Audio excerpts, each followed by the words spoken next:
Bienvenue dans Soir d'Info. Nous recevons tout de suite Maître Tislam Sambi, avocate en droit international, par ailleurs fille de l'ancien président des Comores plutôt, Ahmed Abdallah Mohamed Sambi.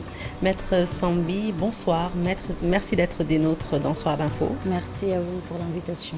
Bonsoir. Alors avec vous, nous allons parler de la situation de Ahmed Abdallah Mohamed Sambi. Vous êtes là donc pour nous intéresser justement à sa situation. Je rappelle qu'il est ancien président des Comores en détention depuis 2018 malgré un état de santé jugé plus que préoccupant. On va naturellement démarrer avec son état de santé. Aux dernières nouvelles, comment se porte-t-il ? Son état de santé est tel qu'il était il y a encore quelques semaines quand les médecins ont préconisé son évacuation médicale. Donc son état est toujours préoccupant. À quand remonte la dernière fois que vous l'avez vu ? Moi, ça fait 9 ans que je n'ai pas vu mon père. Depuis qu'il est aux Comores, qu'il est rentré aux Comores et qu'il a été enfermé une semaine plus tard, ça fait 9 ans. Quelles sont aujourd'hui, Maître Sambi, les principales préoccupations médicales qui justifient justement l'appel à une évacuation sanitaire ? Alors, déjà, il faut comprendre que dans la situation de mon père, dès 2020, nous avons une ordonnance judiciaire d'un juge comorien qui a autorisé mon père à partir à l'étranger pour des soins médicaux. Puisque déjà à l'époque, en janvier 2020, le juge avait estimé que son état nécessitait une évacuation. Et je l'ai là, cette ordonnance, je la montre un peu partout parce que, voilà, elle est là, autorisant l'inculpé à partir. Cette ordonnance n'a jamais été appliquée, madame. Jamais. Et ça fait 6 ans. Et 6 ans plus tard, depuis le mois de mai dernier, son nouveau médecin traitant, Dr Toufel, a dit que son état s'était encore plus dégradé et qu'il nécessitait une évacuation médicale. Et dans ces conditions, le parquet de Moroni ne l'a pas cru. Ils ont fait faire une contre-expertise. Donc ils ont envoyé 4 médecins, dont 2 cardiologues, pour examiner mon père. Et ils sont arrivés aux conclusions que j'ai là, qui disent qu'il faut que mon père réalise une coronarographie parce qu'il a les artères du cœur qui sont bouchées. Aux Comores, le plateau technique ne permet absolument pas que cet examen puisse se faire sur place puisque cet examen n'existe pas. Il n'est pas disponible aux Comores. C'est écrit noir sur blanc. Donc on a aussi les 3 autres médecins. Donc on a quand même 5 médecins. 4. Et malgré la contre-expertise, je rappelle donc autorisée sur demande du ministère public. Exactement. L'ordonnance n'a pas été... C'est-à-dire que les conclusions des médecins n'ont pas été suivies. Exactement. Jusqu'aujourd'hui, les autorités comoriennes continuent à refuser l'évacuation médicale de notre père en estimant que le mot évacuation médicale n'est pas sur les conclusions des médecins, alors qu'il est bien écrit noir sur blanc que cet examen n'est pas disponible aux Comores. Juridiquement, aujourd'hui, où en est le dossier de votre père, qui est l'ancien président des Comores, Alors, pour la petite histoire, je rappelle qu'il a été condamné à la réclusion à perpétuité. C'était en novembre 2022. Oui, pour tout à fait. Haute trahison, une condamnation qui a été prononcée par la Cour de sûreté de l'État, une juridiction spéciale dans le cadre du scandale dit de la citoyenneté économique. En d'autres termes, il a été reconnu coupable d'avoir tiré profit de la vente de passeports comoriens à des apatrides résidant dans les pays du Golfe, une loi qui avait d'ailleurs été votée sous sa présidence. Aujourd'hui, juridiquement, où en est son dossier ? Mais écoutez, alors cette loi dont on parle, elle est toujours appliquée aujourd'hui. Elle n'a jamais été abrogée par aucun des présidents qui ont succédé à mon père. C'est-à-dire qu'aujourd'hui, mon père a été enfermé, a été condamné à la perpétuité pour haute trahison. Ils ont requalifié. C'est-à-dire qu'au début, ils l'ont mis en résidence surveillée par une simple note circulaire d'un secrétaire du ministère de l'Intérieur, totalement illégale, pendant 3 mois. Puis ils l'ont basculé en détention provisoire en disant on va ouvrir une enquête sur la citoyenneté, etc. Normalement, notre loi dit c'est 8 mois la détention provisoire. Mon père en a fait 4 ans et demi. Au bout de 4 ans et demi, donc une succession de violations flagrantes de ses droits. Au bout de 4 ans et demi, il requalifie tout ça. On ne parle plus de détournement. On ne parle plus de corruption, on ne parle plus de faux usage de feu, je ne me rappelle plus la liste. On parle de haute trahison. Ils disent, votre père aurait trahi la nation. Il l'a trahi pourquoi ? Pour avoir voté une loi qui continue à être utilisée et dont les Comores continuent à tirer profit. Si aujourd'hui les Émirats et les Comores ont des relations aussi profondes, c'est aussi grâce à cette loi. Mais le pire dans cette situation, c'est que cette haute trahison, n'a jamais, la loi organique qui aurait dû organiser cette infraction, n'a jamais été votée dans notre pays. cette cour de la sûreté de l'État, elle n'existe plus dans l'ordre judiciaire comorien. Donc mon père a été renvoyé pour une infraction qui n'existe même pas encore, en tout cas qui n'a pas été définie dans les termes qu'il faut, avec l'élément matériel qu'il faut, c'est-à-dire avec la procédure, les peines prévues, les condamnations, etc. C'est le juge d'instruction qui s'est pris pour le législateur.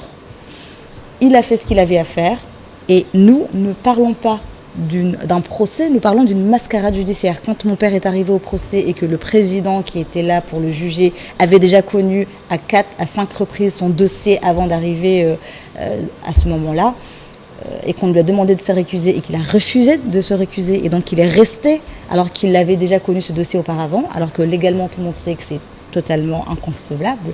Les juges qui enquêtent, les juges d'instruction, n'ont jamais la possibilité de juger. Et donc, on se retrouve dans cette situation avec une condamnation définitive, puisque cette Cour de la sûreté de l'État, ces décisions ne sont susceptibles d'aucun appel. Donc, en droit interne, on n'a plus rien. Vous êtes dans l'impasse. On est dans l'impasse en droit interne. Dans le dossier de mon père, il n'y a pas que des décisions comoriennes. On a déjà cette ordonnance qui n'a jamais été appliquée. Je vous dirais que jusqu'à aujourd'hui, ça fait plusieurs années, on n'a vraiment jamais reçu le jugement qui était rédigé avec les motifs de cette condamnation à perpétuité. Mais dans ce dossier, nous avons quand même 2 décisions majeures. Une décision du groupe de travail sur la détention arbitraire de l'ONU, ainsi qu'un avis de la Commission des droits de l'homme et des peuples de l'Union africaine, qui disent que la charte africaine a été violée, que la détention de Sambi est une détention arbitraire. Et ces décisions, comme l'ordonnance que j'ai là, sont restées lettres mortes auprès des autorités comoriennes. Alors, c'est ce que j'allais venir à ça, parce qu'on le sait, plusieurs organisations internationales se sont prononcées sur cette affaire, l'ONU, l'Union africaine notamment. Tout à fait. Leurs décisions ou recommandations ont-elles eu aujourd'hui des effets concrets? Non, pas du tout. Pas du tout. Aucun effet concret, au sens où l'État comorien ne s'oblige pas à suivre ces recommandations. L'État comorien refuse de poursuivre ses engagements internationaux parce que nous, en tant que famille, en tant que victime, mon père est victime d'une instrumentalisation judiciaire. On a utilisé tous les voies de recours au droit international, en tout cas ce qui nous permet de saisir l'ONU, l'Union africaine. On a des décisions, personne ne les applique. Qu'est-ce qu'on est censé faire de plus? Même lorsqu'on a des décisions... une implication, on va dire, plus profonde, plus déterminante de ces institutions que sont l'ONU, l'Union africaine, qui sont tout de même engagées? Bien entendu.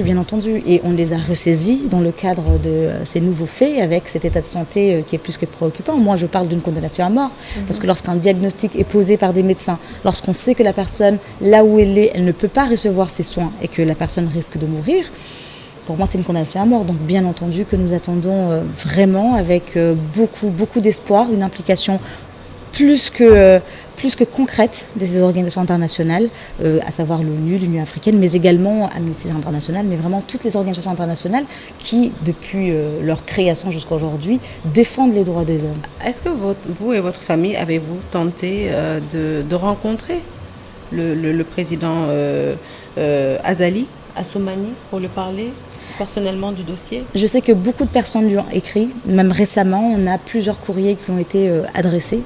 Et nous savons qu'il est au courant de cette situation, puisque lui-même a répondu à une de ses lettres, un courrier qui avait été envoyé par le secrétaire général du parti dont mon père est le président d'honneur.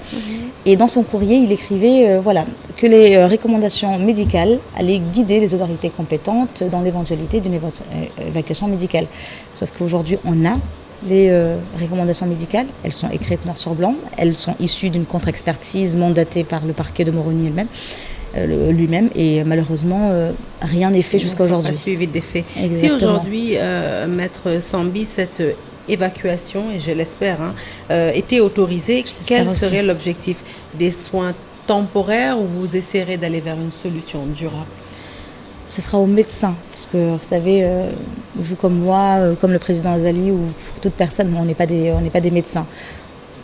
Je l'espère, comme vous dites, que l'évacuation médicale sera autorisée, qu'il pourra avoir accès aux soins. Et à ce moment-là, les médecins décideront, au vu de son état, s'il a besoin d'être opéré, s'il a besoin de soins spécifiques, parce que c'est une pathologie cardiaque.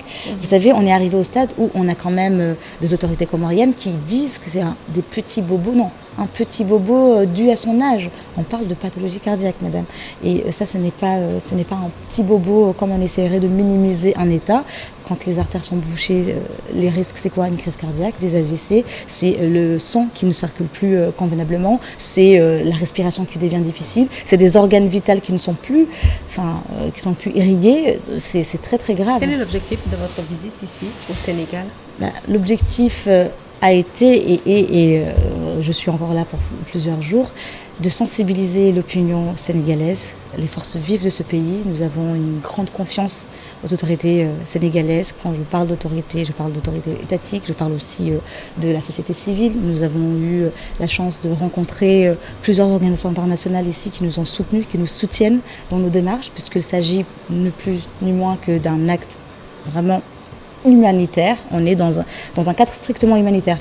Autant mon père a été président des Comores de 2006 à 2011, on est 20 ans plus tard.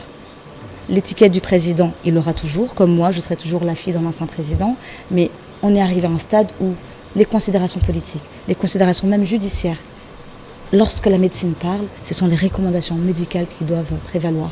Donc ma présence ici est due au fait qu'on espère vraiment, on souhaite le soutien de tous. Et je remercie déjà, j'en profite pour remercier toutes les organisations internationales qui sont déjà engagées avec nous, toutes les autorités que j'ai pu rencontrer à ce stade, pour leur dire venez nous aider à sauver une vie. Au-delà de l'avocate, vous l'avez dit, je précise, vous êtes la fille d'Ahmed Abdallah Mohamed Sambi. Comment vous et votre famille vivez cette épreuve depuis qu'il a été incarcéré il y a 9 ans aujourd'hui? Écoutez, c'est très difficile, comme tout le monde peut l'imaginer. Notre père a été président 5 ans. Il a fait 5 ans, il a fini son mandat, il a repris une vie civile. Donc nous aussi, sa famille, nous avons repris une vie civile. Et nous voilà depuis 9 ans dans cette situation ubuesque où la famille est complètement dispersée dans le monde, où heureusement pour nous qu'on est des personnes croyantes, qu'on est une famille très croyante, très religieuse, et c'est la foi qui nous fait tenir. Et je dirais que nous sommes une famille digne, nous essayons d'affronter cette épreuve tous les jours avec beaucoup d'espoir, puisque comme je vous l'ai dit, nous ne perdrons pas espoir en Dieu et à l'humanité des hommes. Est-ce que vous avez un message à adresser aujourd'hui aux autorités comoriennes et à la communauté internationale? Mon message serait vraiment de faire prévaloir la vie humaine. Mon père, bien qu'il ait été président de la République il y a 20 ans, reste un homme, un humain qui a droit à la santé, à la vie. Donc mon appel auprès des autorités comoriennes comme auprès de la communauté internationale, c'est de rendre efficace et efficience toutes ces recommandations médicales que nous avons pour sauver cette vie, puisque, et je le répète très très souvent, si mon père n'est pas autorisé à partir à l'étranger pour des soins médicaux, il va mourir. C'est la réalité et on fait tout pour éviter, parce que la médecine a évolué, c'est-à-dire que mon père n'a pas une maladie incurable. On connaît la cause, le diagnostic a été posé, les médecins ont parlé, il n'a juste pas la possibilité de faire ses examens aux Comores. Alors pourquoi l'empêcher de partir à l'étranger pour être soigné et pouvoir sauver sa vie? Donc ça serait mon message de la fin, c'est je ne perds pas espoir aux autorités comoriennes, mais également à la communauté internationale. Merci beaucoup, Maître Tislam Sambi, avocate en droit international et fille de l'ancien président des Comores, Ahmed Abdallah Mohamed Sambi. Nous vous souhaitons vraiment un dénouement heureux et diligent de cette situation préoccupante. Merci à vous de nous avoir suivis. L'actualité se poursuit sur toutes nos plateformes digitales. Excellente suite de programmes en notre compagnie.